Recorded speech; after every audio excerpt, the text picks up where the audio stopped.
Ešte by som mala otázku na pána ministra, pokiaľ ide o pôdohospodársku platobnú agentúru.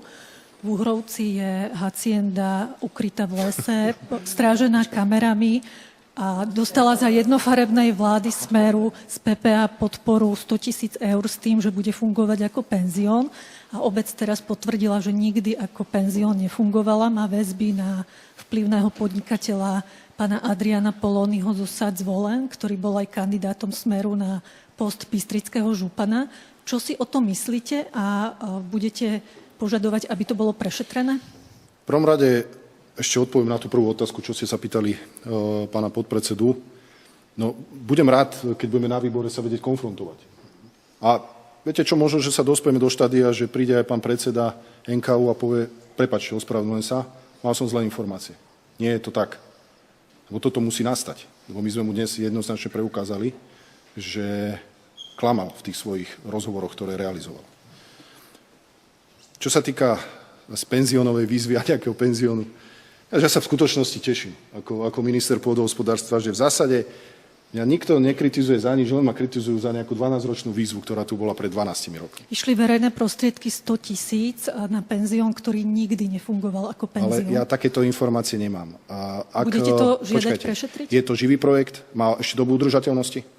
Je to projekt, ktorému už skončila doba Super. udržateľnosti. Dobre, tak prečo v súčasnosti obec potvrdila, že nikdy ako penzión nefungovala. Máte to na papieri bola napísané? schválená za jednofarebnej vlády Smeru a tá hacienda má väzby na podnikateľa, ktorý bol kandidátom Smeru na post bystrického župana. Osobne sa za ňo postavil pán premiér a Robert Fico. Čo si o tom myslíte? A je podľa vás v poriadku, ak bolo použitých 100 000 a nikdy to nefungovalo pre turistov?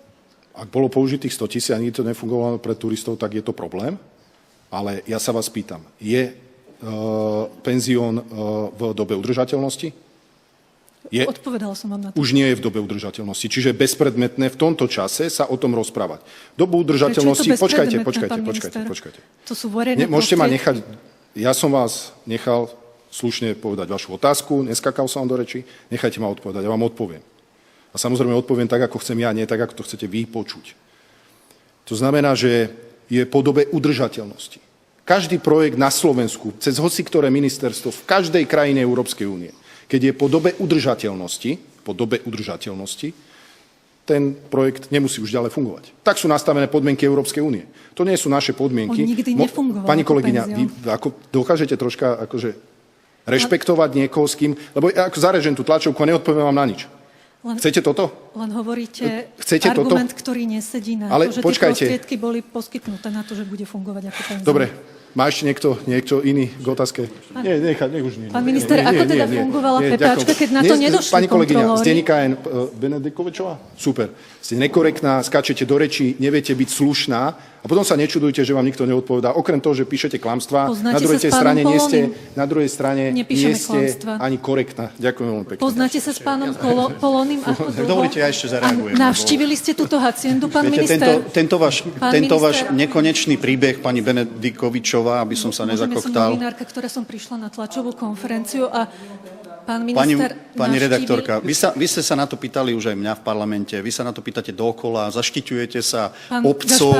Ja som zvedavý, či by potvrdil vaše slova, ja sa budem teda s vami asi prekrikovať, pán starosta, ale ja vám dávam jeden návod jednoduchý. Napíšte normálne žiadosť na policajný zbor, mňa to tiež zaujíma, možno ju napíšem aj sám.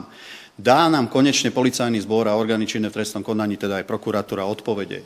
Koľko prípadov okolo hacien sa dnes vyšetruje, za akým výsledkom, koľko sa vyšetrovalo v minulosti, za akým výsledkom, aby verejnosť už jasne vedela, či neboli čerpané prostriedky v nejakých konkrétnych haciendových prípadoch nezákonne, či sa spreneverili alebo nespreneverili. To je jednoduché. To sú zverejnené informácie. Aké sú zverejnené informácie?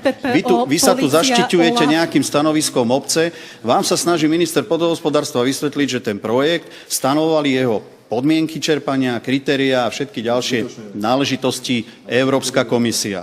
Mal byť na 5 rokov. Či nebol, nech to vyšetruje polícia. Či to je Polakovič, či ako ste ho nazvali, mne to úplne jedno. Len nefabulujte, nech nám tie orgány, ktoré to majú vyšetrovať, dajú na to jednoduchú odpoveď. Veď nič viac, nič menej. Pán minister, poznáte sa s pánom Poloným a navštívili ste túto haciendu? Ďakujem. Pán minister, navštívili ste ju?